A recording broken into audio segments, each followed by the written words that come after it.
in the last few years, the Ohio walleye sport fishery has been a 2 million fish fishery. That we went through a long period where we averaged 1 million fish harvested a year, and now we're squarely in the 2 million fish range with the recent population increase.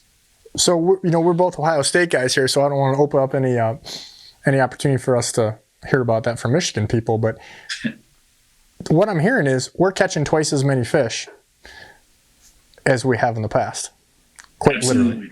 Now, how much of that though is? Do you have any numbers on that as far as the number of anglers? Because it seems like there's especially during the pandemic or whatever you want to call it, that there was a whole lot more people fishing, for that. But I mean, it's definitely easier to catch them now than it was, right, X number of years ago. So that's probably the most interesting conversation here, what you brought up, in that you look at the history of the Lake Erie walleye fishery. We harvested almost 5 million walleye in the best year in the 80s. So I think you mentioned in our past podcast the giant schools of walleye and the giant packs of boats and what it was like in the 80s and early 90s. We had approaching 10 million angler hours of effort. So we fished around 10 million hours, and in the best year, we harvested around 5 million fish.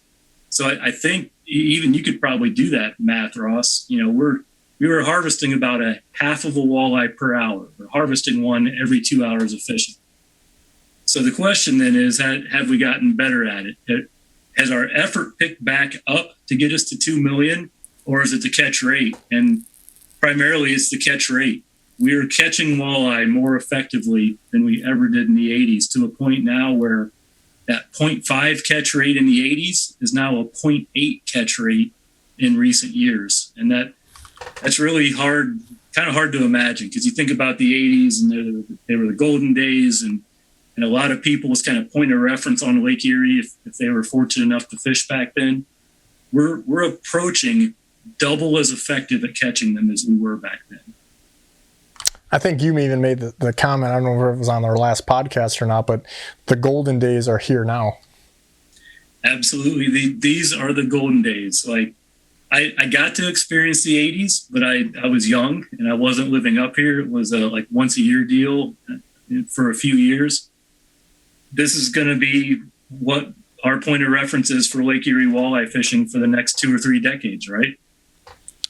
Hopefully this is enough to ride me through my career. We've had so many good hatches, and yeah, it would take that, right? Like we need lots of hatches for you.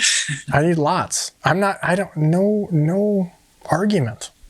But the funny thing is, just like this winter, those fish get stinky. When I hear people say stuff like Lake Easy, this and that, I get really rolling my eyes, because I'm like, hey dude, where are you after the front and when the lake's chocolate milk? Oh, you're sitting at home playing bingo. So come out there and show me how easy it is now. But this winter, these fish, I don't know where they're all at. Me and you were kind of privately discussing this. It seems like, sometimes they just grow wings and fly away. So even though there's as many or twice as many as we've ever had, they still can make you look pretty dumb pretty quick. Well, it turns out they do have tails and they move a lot, and you still need them to want to eat. I don't care how many walleye there are. You made a good point earlier. You said sometimes I mark too many. I just keep going. You can find these giant congregations of walleye, and they're probably hanging out together because they're not eating. They're probably schooled up that tight because they're not active. So, it's still fishing. We're fortunate to have so many walleye.